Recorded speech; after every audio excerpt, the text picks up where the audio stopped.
Hello, everybody. Welcome to the Nighttime Show. I'm your guest announcer, Josh Sussman.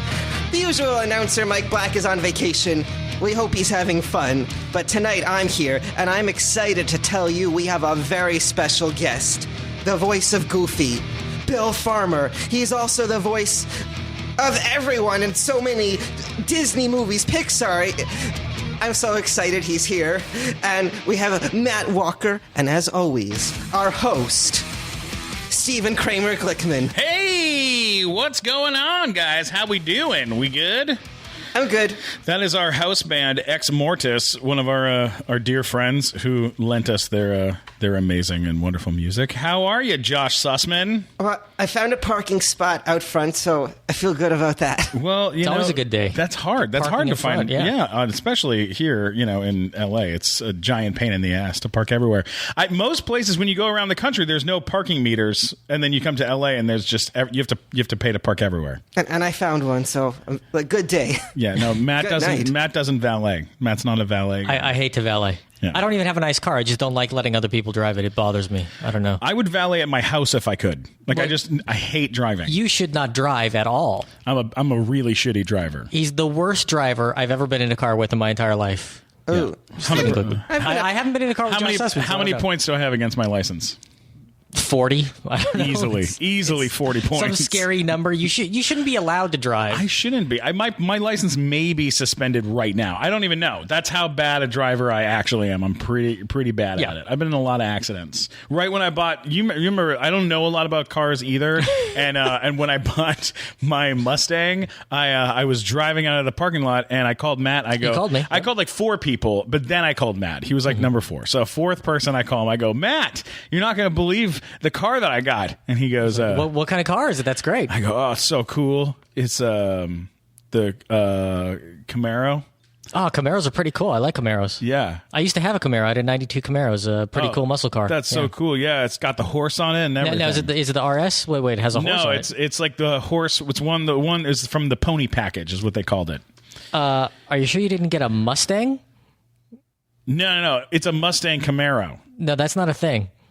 And I'm pretty sure that's what I got. No, that's not a thing. I'm pretty sure I got a Mustang Camaro. No, that's not a thing. Are you sure? I'm sure. Are you positive? Positive. I got people I have to call. I got to get off the phone. That's pretty much how the conversation the exact conversation. It's pretty much a recreation. I thought I bought a Mustang Camaro, which is not a thing. I have a Mustang. It's less cool. very cool. I think that's cool. Mustangs are cool. They're all right. They're no Camaro. I think they're cooler than a Camaro. I don't know. You're out of your damn mind. All Mustangs right. don't have T-tops. Camaros have T-tops. Josh, what's been happening with you in your life? You doing okay? I'm doing okay. I just did a movie for the Sci-Fi Channel. What? Cool. What was it called? It's called Two Lava, Two Lantula. No, shut up. Are you serious? It's a sequel to last summer's sensation, Lava Lantula. Oh, my God. So it's in the Sharknado camp. Who else is in the movie? So it's lava tarantulas? Yes, they came out of volcanoes. Oh, my God. That sounds awesome. I didn't get to meet them because they add them in post. Okay. That's special They weren't effects. there What? on set. They're not real? Well, Who else was in the movie? there's a man called Stephen Gutenberg. Oh, awesome. Same name as you. Shut up. Stephen Gutenberg was in the movie? Yes, he was. Did you get to meet him? I did. I had most of my scenes were with him. And I worked with a man named Martin Cove also. He was like the bad guy in The Karate Kid. Oh, yeah. And, there's some fun stories. But The head of Cobra Kai.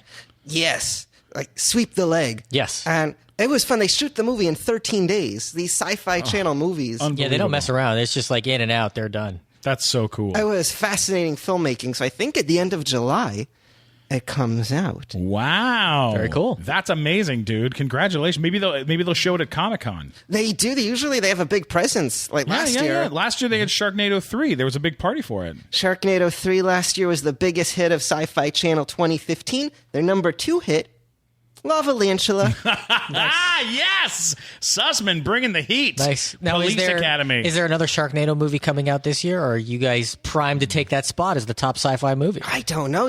If there's no Sharknado, this could be the number 1 movie of the Sci-Fi Channel. And there are other Police Academy cast members in it as well. No, there are not. Oh, really? Who else is in it? Michael... Winslow? Yes! Michael Okay, Winslow's sound in effects. it? And then Yeah, he does sound effects in it too. Horrible Michael Winslow helicopter. And We then, want to have him on the nighttime show, actually. We've been talking about that, We've been trying actually. to get him on our show. Yeah. he was a gentleman. What about G.W. Bailey? Was he in there too? No, love that guy. but Stephen Guttenberg, what a classy man. He's the star. Like, that's how a movie star should be. Like, I thought people should go to movie star school, and he should be the teacher. He lets all the crew and everyone eat first. I've met some divas, and they're like, crew, move over. I want to eat the food. And people are like, oh, Stephen, you're the star. You'll go eat the food. And he's like, no, you're working hard. After you. And I'm like, that's so cool. I want to be him when I grow up. That's amazing. All right, I think it's time for a little something we like to call headlines. Headlines. Headlines. Headlines. All right, what do we got first? Exciting stuff. What's going on? Well, I don't know if you read this, but the other day, a Scooby-Doo-like van escaped from the California police. What? Are you kidding me? No, there was a minivan painted like the Mystery Machine from Scooby-Doo. Oh, my God.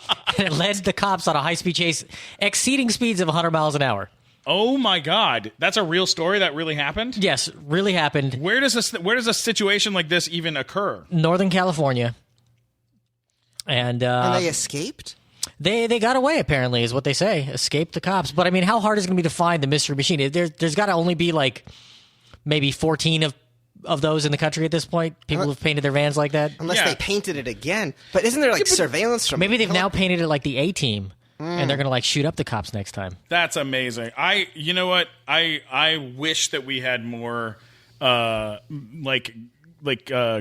from movies doing crimes. Because that would just be hilarious. Well, apparently, the woman who was driving it escaped the cops during the chase, but it was easily identified as being her vehicle because it's not exactly a common thing to have a Mystery Machine. So they did wind up catching her later on. When they caught her, did she pull her face up? Pulled it up. I would have got away if it wasn't for you damn kids. Old Man Johnson.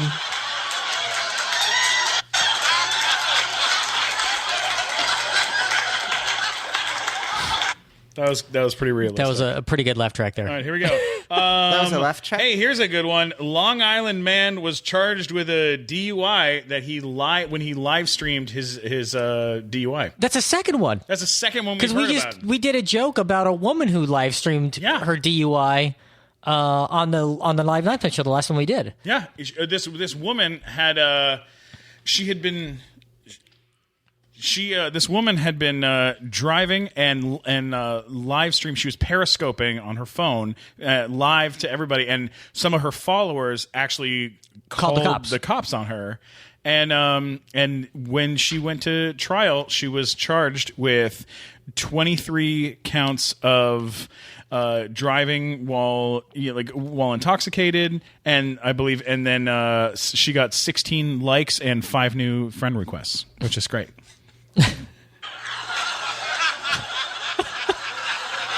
I feel like I ruined that joke somehow. You did ruin the joke, but that's okay. That's all right.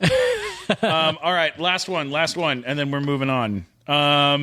This is a big one. A man was fined for smuggling turtles in his pants. And his name is Josh Sussman. What? Where did you hear about this? Have you had any turtles in your pants, Josh? Well, sometimes things move slow and take a while like a turtle. Mm-hmm. It takes a while for me to come out of the shell. Oh, Josh. Oh, but when I do... No, he just wears a cup all the time. That's why he thinks it's like a turtle. Oh, Josh.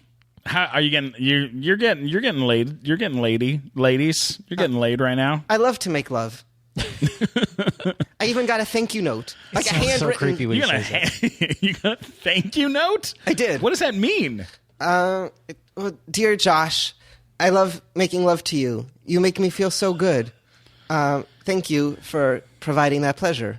This is good advertising. He's just advertising for himself now. Is this a commercial that we're doing for Josh This Sussman? podcast is sponsored by Josh Sussman's Love Life. Are you tired of not getting laid from a guy with giant hair who was on Glee? Then call the Josh Sussman hotline. He'll take good care of you. The Josh Sussman Hot Sex Line. He has a Screen Actors Guild Award, and he'll show it to you if you take your pants off. I won't just show it to you. We could use it as a toy. Oh my God! No! Why is this happening? Then we could play like spin the bottle. Oh no, no! I don't want to think about it. Hey guys, you got to check this out. There's this new app that I'm using, and I'm obsessed with it. It's called YoShirt, and you can get it. Yeah, you can get it on your phone. You got to try this thing. It's super, super cool. What does it do? Okay, so YoShirt is the app for creating one-of-a-kind apparel and accessories on your iPhone. What? Yes, I mean, you can take a picture of a comic book cover, your favorite comic book, Mike, okay? Yeah. Take a picture of that, one of your famous Instagram photos that you do of, like, action figures fighting each other. Photography. Take one of those pictures, and you can turn it into a T-shirt you can wear at Comic-Con or at any con or at anything, any day of the week. It doesn't even have to be. It doesn't have to be a Comic-Con. It could be anything. Can you take a picture of an ex-con and get that on a shirt? You can put an ex-con on a shirt. What else can you put on a shirt? Ex-girlfriend you can put on a shirt. Anything with an X. Shaka-Con? Shaka-Con you can put on a shirt. Whatever you want. This thing is incredible. Now, when you put it on the app, is that it? You just print up a boring old picture? No. You can do all sorts of stuff to customize your designs with stickers, backgrounds, text, whatever you want. You can share your creations. Shirts. You can only do shirts? No, there's so many different. You gotta check out this app, guys. What else besides shirts? There's sweaters, there's leggings, there's underwear, there's tote bags, there's socks. Now, a lot of these apps try to rip people off. You give them your financial information. Oh, no. These guys are incredibly secure, super fast. It's a secure checkout with Apple Pay. Oh. All right. Now, this is a quick note to our listeners because I know we have listeners all over the world.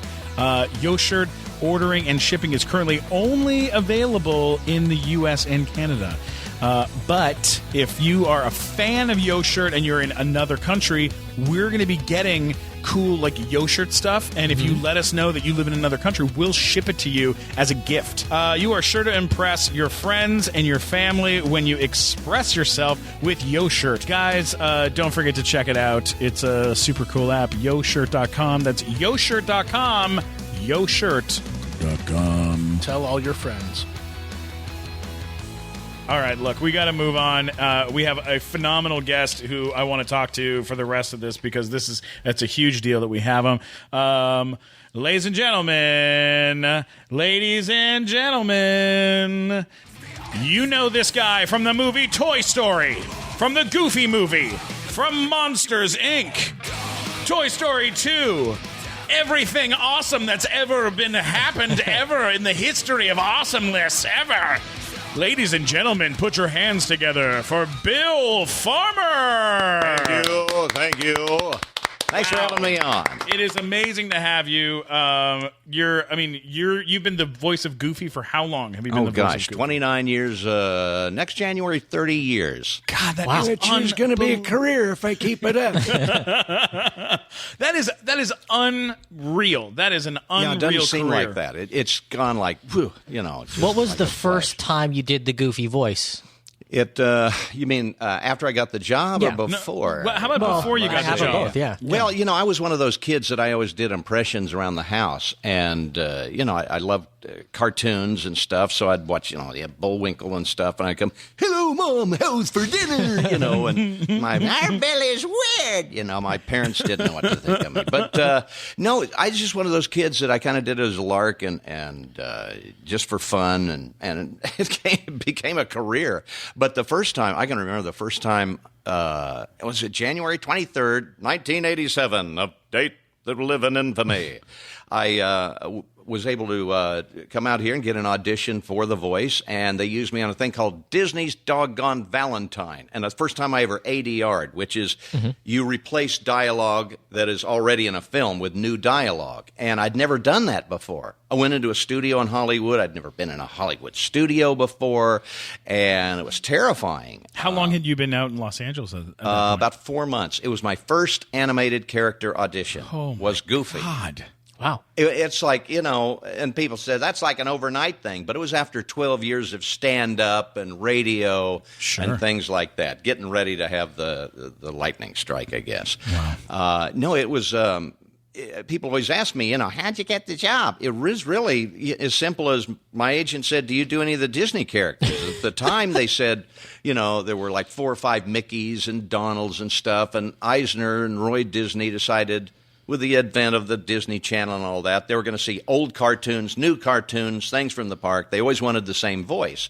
So they want to have the best voice for each of the characters and settle on one person. So I had a big audition, and I just got a cassette of the original voice, and Gorge practiced the voice and the laugh, and they sent it in. About a month later, after they sent it in, they said, hey, they want to use you. I didn't know if it was like 1 time, 2 times, and now it's been about 3,500 times over 29 years, and still going strong. That is phenomenal. That's unbelievable. I now know. I thought, when I came out and I did this, this is easy, man. Then I found out getting the second job and the second character is hard. Wow. Who else have you done for Disney? What other voices? Oh, gosh.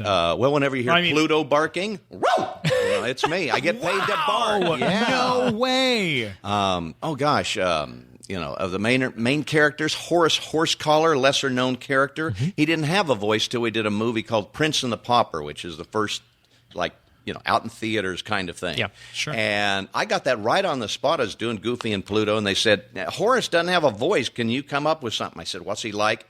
They said, he's kind of snooty, so I was kind of thinking Jim Backus. Mm-hmm. And, that kind of snooty voice. And they said, well, he's kind of droll, so I was thinking like Ben Stein. And so I took the Jim Backus, I kind of slowed him down, and that's how that character was born. It came about just like that. It's the love child of Thurston Howell. And it is, and Ben Stein, which would be really ugly. Yeah, not a pretty baby. That's a very ugly baby. Yes. What were you, when you were growing up, what voices were you doing growing up? Like, who were you watching? Well, of course, when I grew up, and watching comedians, like on Ed Sullivan and those, on our show, the Dancing Bears and the Beatles, and they'd always have comedians on there and impressionists and things. So I used to do things like George Burns, one of the old great comedians of the old days. And he always had a cigar here. I can get down that low. And, of course, a lot of Westerns. Well, of course, John Wayne and those sort of voices from the Westerns. We're going to do it there. We're going to go out and have some a lot of fun here. And all those great voices from the old movies. And as a matter of fact, one of my favorites is Mr. Haney on Green Acres. And those kind of things. My God. Are there any voices that you've always wanted to do, but you could just never get? Oh, tons of them all the time. The ones I'm not doing. But no, they're hard. Some of them you grab on too fast, and I think the first time I ever heard Wolfman Jack, I could do it. Yeah. Oh, baby, we're going to be playing stacks of wax till dusk till dawn, baby. I could just do that. Sure. More subtle ones like Johnny Carson was a toughie to get because it's all cadence and the way he says things. And he'd always do that Karnak thing. And the answer is 20,000 leagues under the sea. And the question, where's Congress's approval rating? Yeah. 20,000. Oh, yes, King. So I just, listen to this stuff and just try it out on my friends, and it's like, hey, man, that was cool. Oh, at this point, do you have to audition for Disney ever, or do they just... Not Disney. Well, not obviously for Goofy and Pluto. Like 7D? Yeah. Oh, yeah, 7D. I'm on that show. Do they just offer that to you because you're amazing? No, I had to audition. I still have to audition for everything other than like Goofy and Pluto. So the 7D, which is Disney Channel, Disney XD for you kids, and it's like the Seven Dwarves kind of reinvented, and it has a great cast, one of the best ever, even people like... Kelly Osbourne in her first show. And even the minor characters are like the Talking Mirror is Whoopi Goldberg. The Crystal Ball is Jay Leno. So they love doing this stuff, too. But Doc is the character that I do on the 7D. And, of course, I had to articulate the way that he would speak. And along with thousands of others, I lucked out. God, that is fantastic. Now, you did radio before you got into doing just straight voiceover. Now, where did you work in radio? Oh, gosh. Little podunk stations in Kansas, where I'm originally from, and Oklahoma and Texas. And it was usually almost always turned into country stations, and I wasn't really much Were you spinning records? I was spinning records, and I'd bring in, I didn't know. The nice thing is I had like a box of 45s, and we'd play some of these and then do a commercial every couple of, do about 4 an hour. You can do whatever else you want. And so I'd make up stuff, and we'd have, I'd bring in the Wolf Band here. I didn't know about, copyrights or anything. He might copyright his voice. Well, I didn't care, baby. What are you going to do? Hey, Bill, what are we playing now? Well, we're going to be playing some great, stuff like that, and I just come up with stuff. That's amazing. And what's so funny, too, is to think that, like, the guys who you were working with at that time, like, on, your boss there. Oh, yeah. He had no idea. Like, did he have any idea that you were going to be who you no, are? You don't think that. I would have done better with the chicks, God, isn't that so funny? I'm going to be famous. No. Well, just that, I remember, me and Matt have known each other for a very long time, and he's known I've had some horrible jobs and been fired from all of them. All of them. Like, I've been fired from a lot of jobs. A lot of bad jobs that you were really bad at doing. Not really acting jobs. Never acting jobs are like, voiceover jobs or that you're fine at that. Stand-up stuff. Yeah. It's like office jobs, and like I worked at a factory I got fired from. And every once in a while, there was a boss who just was like, they wanted to keep me around because they knew that it was going to be good at some point. We know you can do something. We don't know what. We had this. It ain't this, but you can do something. There was a job that I had where I had been fired from every position at the company, and all they had left for me to do was shred paper. Really? And guess how many paper shredders I broke? 3. Really? In how long? Yeah, in like 3-4 months. I mean, that's a lot of paper. I was breaking. I was breaking. Were you sitting on the paper shredder? No, I was putting too much paper in. I was putting other things in. I was trying to see what else would go in. I was having a good time. I had a nice time at that place. It can take 50 sheets. Okay. Were you trying to make shredded beef tacos and didn't realize that that's not how you make shredded beef tacos? That could work, though. You could use that for that. I would go in and I would just try to make everybody laugh and tell funny stories and do stand up for like sitting at my desk, but I would do stand up for like our boss, and our boss was a comedian at the time. Who was it? It was Anthony Ramos. So at Super funny guy. the perfume factory. Yeah, it was a perfume factory. When he first worked there, he used to mix oils that were made into perfumes, and they were blessed by witches to be sold at Hot Topic. Yes. That's a real thing. That's a real thing. That's a real thing. Really happened. That could be a fun job. And I knew like 3 or 4 comics who worked there because Anthony was working there and he hired a bunch of comics. Yeah, and then there were a couple comics at the time. None of them were any good at doing anything practical like that. We were terrible at our jobs. And then it was like us and then these morbidly obese goth women that were just smelled like garbage, and they would sit near us, and I'll never forget. They made Steven look tiny. Yeah, I was tiny in comparison. This one big fat goth girl turns to another big fat goth girl, and she goes, I don't know if you know this, but fairies are very flirtatious. and then the other fat goth girl goes, well, I don't know if you know this, but fairies are very mischievous. And I go, hey, I don't know if you guys know this, but fairies are fucking imaginary. Guess what's not imaginary? Diabetes. All right? Stop eating double stuffed Oreos and get back to work. They did not like me. Did not. That sounds like a fun job, though. Yeah, it was. It was good. It was good. All right, so I've got. There is a burning question I have for you. All right. It is from a movie that you were in that I am kind of obsessed with. It's one of the first things that you ever did.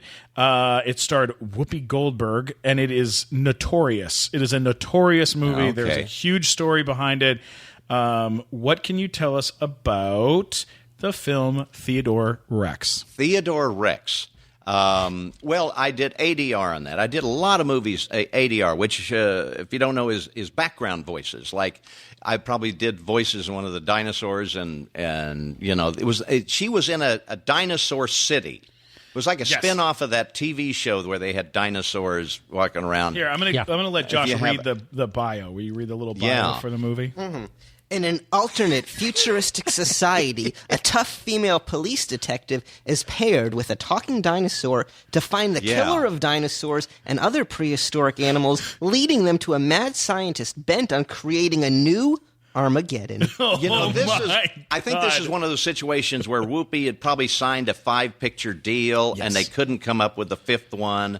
And so they said, well, let's see if she can save this dog, Yeah.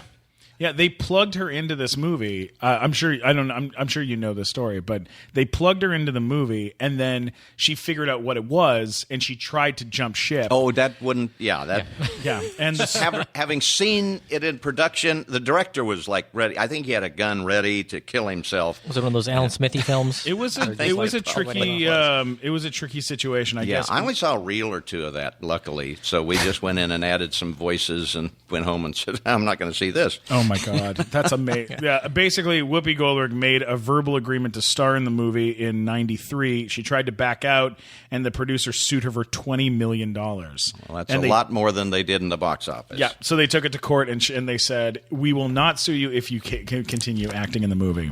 But I love that. That's a funny one. Now, have you pretty much strictly done voiceover stuff for all these things? I mean, because I see that you did Murphy Brown and you were in RoboCop. Now, were you? I was on camera in RoboCop. That was what before did you do in RoboCop? I played Justin Ballard Watkins and On the Street Reporter. If you see the movie, there's 2 scenes where it's just me and the camera, so you can't miss me. It's right about a third of the way in when he becomes RoboCop and he's out solving crimes and stuff, and there's a mayor being held in a 2nd floor office, and he goes up there and looks through the walls with heat vision. It's the beginning of that scene. And we shot that when I was still living in Dallas. And I remember it so well because Paul Verhoeven, who directed that, he came in and I did the audition, and I didn't know who he was or anything like that. And I just did my voice, my broadcaster's voice, And so they gave me a paragraph. I had a paragraph to say in the movie, and I went home and I studied it, and I can remember it to this day. It was like, terrorism has never been a factor in this city's politics before, but all of that changed today when former city councilman Ron Miller entered City Hall with a gun. He's now upstairs in a 2nd floor office holding Mayor Clifford Gibson and members of his personal staff hostage. It is believed that he's killed 1 or 2 of the hostages. Lieutenant Hedgecock, what's next? So we practiced this, and I was ready, man. We waited around on the set about 8 hours. We finally got on set in Dallas, which was old Detroit at the time. It was 95 degrees. It was midnight. It was August. Everyone, Peter Weller in the costume he was dying. Yeah. After every take, they'd have to blow cold air up his sleeve. And so I get to my mark, and I'm backing up, and these cars are whipping in behind me, and I could see out of the corner of my eye. I think they just said, "You drive the car," No stunt. I don't know if they were stunt people or what. But anyway, I hit my mark really early. So Paul Verhoeven said, well, let's cut this, this, and this. And I'm like, are you kidding me? I just spent 3 weeks learning this paragraph. I can't change it, and I had. So if you see me in the movie, I'm kind of stuttering a little bit. It's because I'm trying to remember what to say. It's like, terrorism has never been a factor in this city's politics. The mayor's being held hostage, and it's believed that some of the people have been killed. Lieutenant, what's next? And then I hit my mark. My God. So the first time in a big movie, I'd done some TV shows before, but that's first movie, and who knew it was going to be a big classic like it was. Jeez. That was cool. But that was my first R-rated movie. Really? It was. Oh, wow. I'm the only guy who didn't get killed in the movie, but it was really fun. So did they keep your role when they did the remake of it? I'm just wondering if somebody else played that part. I sent in my thing. Can I be in the new movie? No. Never call. It's for the best. It's for the best. Yeah, you skipped out on a bad one. So people love the original RoboCop. What about you? You did an episode of Murphy Brown. Yeah. Just because impressions I had to do. George Herbert Walker Bush had to do the president, and the episode was that Murphy Brown went to a presidential conference, and she's talking to the president, and they had the real Bush, footage of him that they would cut to. And some of it was really Bush, and I had to match it. Wow, that's hard. Which is, you hear like comedians to do a voice, they kind of expand on it. They wouldn't be prudent this juncture, 1,000 points of light. They do the exaggeration. But if you listen, I really had to listen to him on tape, and they don't say anything. It's like, well, of course, Helen, at the Saddam Hussein over there, gonna have our people talking. go, and thanks. Next question. You don't know what they say. Yeah. Oh, God. But it's totally different, so I had to match that second style. Which That's is a really, whole different thing than Yeah, doing like it's really Just doing an impression of him is doing probably an impression, doing an impersonation. a different thing, yeah. What's the difference? Is impression the term or impersonation? Yeah, the term, you know, the same. voice matching is Voice what's matching. called in the business. But Yeah. it's like really, if someone's sick or can't get James Earl Jones to come in, you've got to. Can you do it? Okay, give it a shot. I got my first meeting at Nickelodeon was a voice match meeting to see if I could voice match Seth Rogen. Oh, really? And it was just me Yeah. talking to this lady. Is that because you trying- did Seth Rogen in that movie? Yeah, because I played Yeah. Seth Rogen in like a bad parody movie. And The 41-year-old virgin that knocked up Sarah Marshall and felt super bad about it. thank you for telling our listeners so that they can go and Apparently, get me checks. it's still a big Get hit me on checks. MTV in Canada. Apparently, that's like a big thing up there. I still get checks like every few months from that movie and all 14 cents. Yeah. It's awesome. You can buy Yeah. a piece of gum. Some great movies you get really big residual check. I have a 1 cent check which I never cashed. I just put it on my wall. That was for Mom and Dad Save the World. Oh, yeah. Another great movie. Yeah. Oh my God. Did some fish in that. Who was in that movie? Jeffrey Jones and I think my Terry Garr. And that's all I can remember of that movie. All right, I got Stephen. a couple. I guess, of course. Do you remember Seth Rogen once prank called me at 1 a.m, and it turned out it was you, and I thought I was talking to Seth Rogen, who got my number and was high out of his mind. Yeah. I was like, hey, Josh, what's up, man? You good? How'd you get my number? Seth, stop calling me. I'm sorry, I'll call you later. You're like, that voice is literally two inches away from a Ray Romano impression. It really is. Kind of got that, we're working with these frogs. Yeah, they're so close. Very, They really very are very similar. close. All right, so I got more stuff for you, and Sure. I gotta ask. Toy Story. Yeah. That, like, before we get to Toy Story, I want to ask you about Beauty and the Beast, Yeah. because I know that you did some work on that. Yeah. What did you do on Beauty and the Beast? Okay, again, ADR, usually a lot of actors in Stage B over at Disney, and Sure. we're adding crowd scenes, when they're attacking the castle at the end. I'm a lot of the people, and we loop that over and over and, make it sound like a crowd of hundreds. Sometimes you get little, even Foley bits. On that one, I actually got to do eggs. What? There's a scene where Gaston is singing and he's in the bar and he's talking about decorating with antlers and all, and he takes 3 eggs and throws them up in the air and they go look. That's me. I'm egg, so I got to voice the eggs. Oh my God, that's amazing! Yeah. Oh, I love that. That's like the best stuff. You in never the world. you never know if they're gonna use what you do, because a lot of times the actors, they'll have 3 of us do something until you see the movie. You don't know if they're going to use you or not. I remember taking my son to see Shrek 2, and I'd done that, and there was a announcer at the about 2/3 of the way in. They had a ball at the castle, and I had recorded this with a couple of other actors. Let's see, ladies and gentlemen, introducing Princess Fiona and Prince Shrek. And my son goes, Dad, that's you. And yeah, I guess it is. I totally forgot. I didn't know until you see it. You have no idea what they're going to use. God, that's so amazing. That's incredible. What about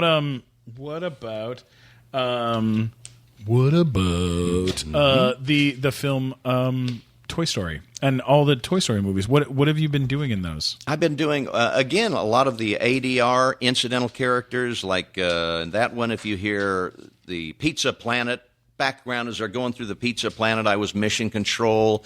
T-minus 29, 28, 27, get ready for lunch. Just stuff like that. And like in Bug's Life, I was like a slug, I think, from New York saying, hey, watch where you're walking.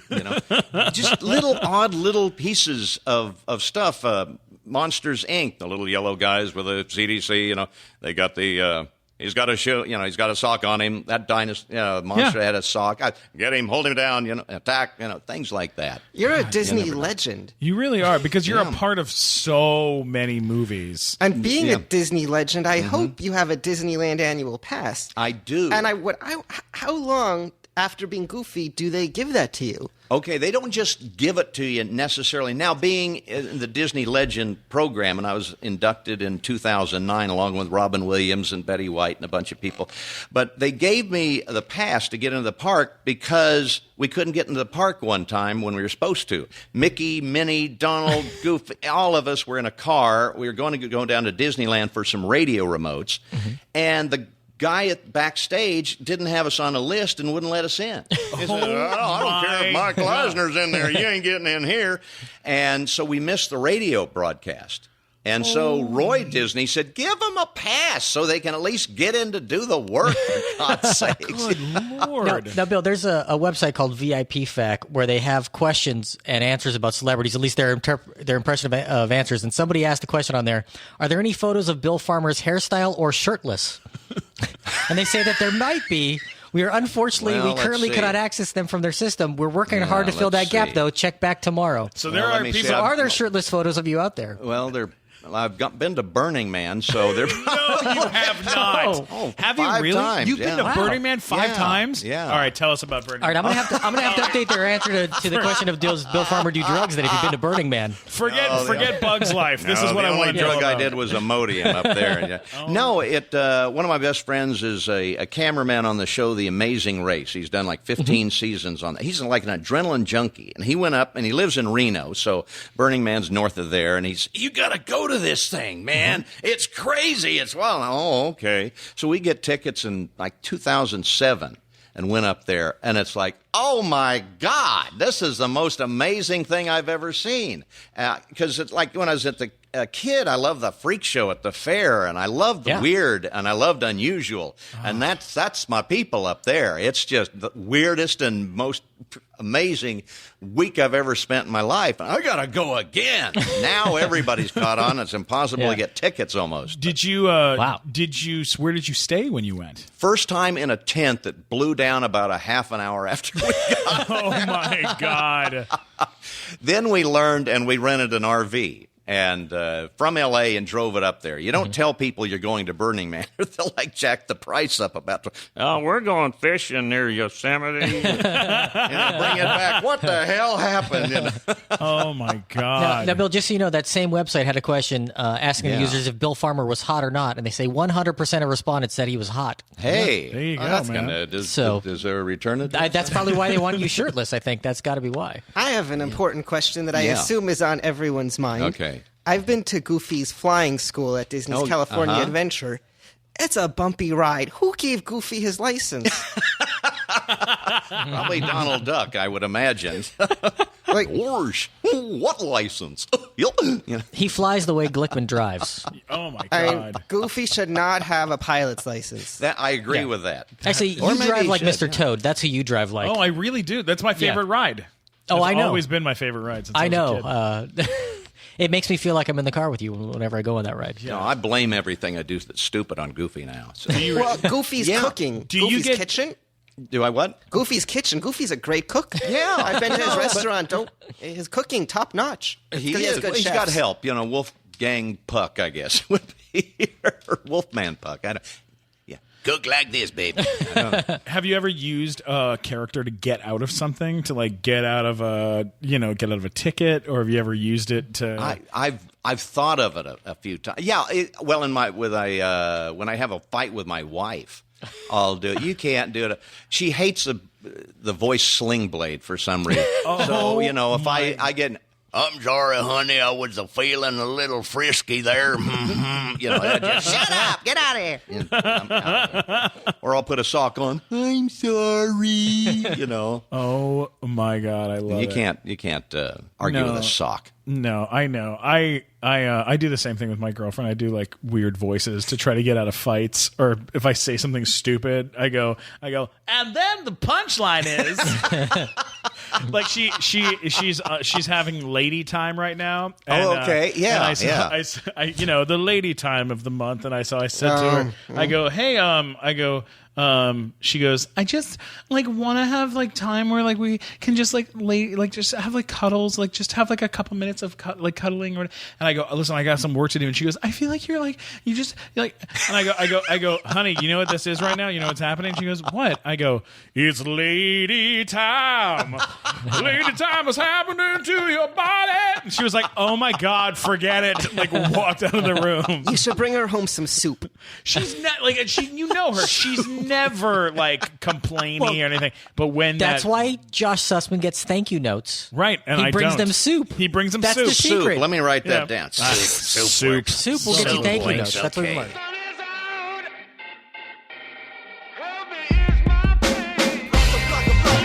Hey Jeff. Hey Eric. Let's tell listeners about our podcast, A Waste of Time with It's the Real. Yes, we came up with the idea for a podcast where it was going to be a dinner party style conversation on the Upper West Side of Manhattan. All of our rapper friends were going to come over, but then the press release went out and it said that it was going to be a dinner party. And we were like, oh no, we have to cook for all these rappers. And so we have. We had people like Jadakiss and Mac Miller and Migos. They're all here to tell stories and they end up being fed, which is great. Yeah, a little surprise. Check us out, A Waste of Time with It's the Real, with new episodes every Tuesday. Yes, download, rate, and subscribe on iTunes or check us out on SideshowNetwork.tv/It's the Real. We out ya.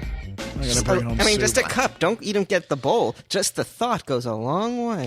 All right, well, Bill, I've got something for you that I'm a big fan of bad movies. Oh, I love them too. And this is a little thing that we like to call fail movie recasting. Fail movie recasting. Fail movie recasting. Fail movie recasting? Is that Did catchy? Just know what you were going to do to their songs, so they allowed us to use them? I don't think so. I don't think so either. All right, this is a fail movie recasting. We take a movie that was a huge box office fail. We take a wonderfully talented person like yourself, and we are going to enact the scene between you and I. Okay. The assignment is the movie GIGLI. It'll be between SpongeBob SquarePants and Foghorn Leghorn. How's that sound? Who is who? I'm going to do SpongeBob. He's going to do. But what's the part? Oh, you do GIGLI. You do Ben Affleck, and I'm going to do J-Lo. J-Lo. Give me just a second. I'll grab it as well. And here we go. So let me see. There's Robin Bryan. There's Ricky. There's Larry GIGLI. You do. So you're going to do GIGLI, and I'm going to do Larry GIGLI. Yeah, you do Larry GIGLI or just GIGLI, and I'm going to do everybody else. Okay. Okay? All right, here we go. Ladies and gentlemen, GIGLI. Yeah! Who the f*** are you? Who the f*** are you? Hey, excuse me. Oh, God, what a shithole. Lady, I think you're in the wrong place. No, you're in the wrong place. You have no idea. Who the f*** are you? You're the f*** are you. What? Don't tell me what we're supposed to do. How about this? You leave him the f*** alone or I will kill you. You kill me? Hell, you go ahead. I will kill you. You don't tell me what to do, okay? I say don't tell me what we might do. Don't tell me what we're supposed to do. Don't tell me what we maybe should do. Don't ever tell me at all. I'll tell you this. You leave him alone or I'm going to kill you. You know something? You're right.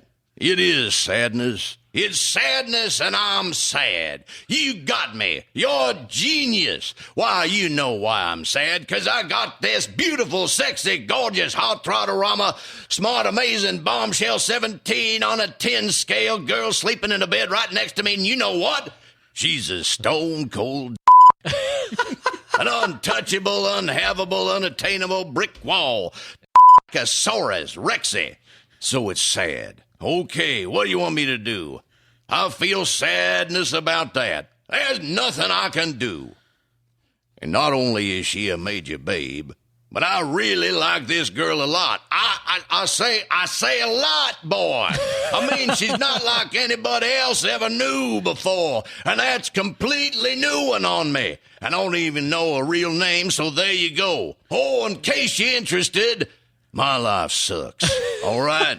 Stick a fork in me when I'm done. Okay. That was GIGLI, SpongeBob, and Foghorn Leghorn. And the edited That's version. amazing. That was absolutely phenomenal. Was that Kevin Smith who wrote that? Yeah. Oh, God, I hope not. Was I it? think that I'm going to look it up. I Go think that look was a it Kevin up. Smith. That movie. is just horrendous if that's true. I love Kevin. I will when we have him on the show, I will give him shit for it. What? That's his chair. Is that his chair? Oh, really? Oh, wow. Oh. Well, then we will give him shit for it when he gets here later today. All right, listen. I gotta tell you, I can't thank you enough for coming in. My pleasure. Would you come do the nighttime show live? Like, would you I'd come love do to. the show at the Improv? I'd love to. Yeah. Well, let's talk about April or May, and we'll get you in there.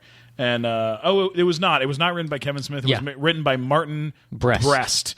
Who I believe has retired and threw himself off a bridge. I wasn't abreast of that situation. Anywhere that they can find you, the internet can Absolutely. BillFarmer.com. You can always tweet me on @GoofyBill. I also am opening a website now. I teach voiceover, do demos, vobiz.com, which is in process of being made right now, and work with my son, who's an engineer and a drummer. So it's kind of fun and. That's so cool. Great. That's awesome. Josh, wonderful Josh Sussman, where can they find you on the internet? At Josh Sussman on Twitter. Facebook is Mr. Josh Sussman. Instagram is Mr. Josh Sussman. What about you, Matt Walker? You can go to mattwalkersucks.com. Which is a real thing. Or just check out Funny Matt. Just Google the word Funny Matt and I will come up on any love website you look for. mattwalkersucks.com. It's your favorite website. It's my favorite website. It's like a website where he takes all the meanest things people have ever said about him. I take all my hate mail. And put them on, huh? Yeah. Yep, and I've been doing that for years. Like now Jimmy Kimmel does that as like a thing. And I've done that for 10 years. Yeah, and it's hilarious. It's a great website. It's very funny. If you are in the Southern California area, come to the Hollywood Improv. We do our show here once a month. Always check the calendar. We have a show. We have the March show. We had the February show, and we'll be here for April is April 16th, and then we're back in May and June and July and on and on and on. So we'll be here for a long time, and I hope that you come join us. Make sure to tweet us #the Nighttime Show podcast on Twitter. Just make it #the Nighttime Show. #the Nighttime Show. There's no characters left if you say the Nighttime Show podcast. There's like 12 characters left. Just on the Twitter. Nighttime Show. Just do the Nighttime Show. You listen to Matt. All right, Matt's the smart one. You do that, and then I'm at Stephen Glickman, STEPHEN Glickman on Twitter and Instagram, and on YouTube. We're always posting clips, video clips from the podcast and from the live show, which is youtube.com/funny guy from TV. So thanks again for watching, and thanks again for listening. Thanks again for listening. See, you are the smart one. Thanks again for staring at your computer while you listen to this. Yes, thank you. I love you guys. Thanks for being the best. #Nighttime Show.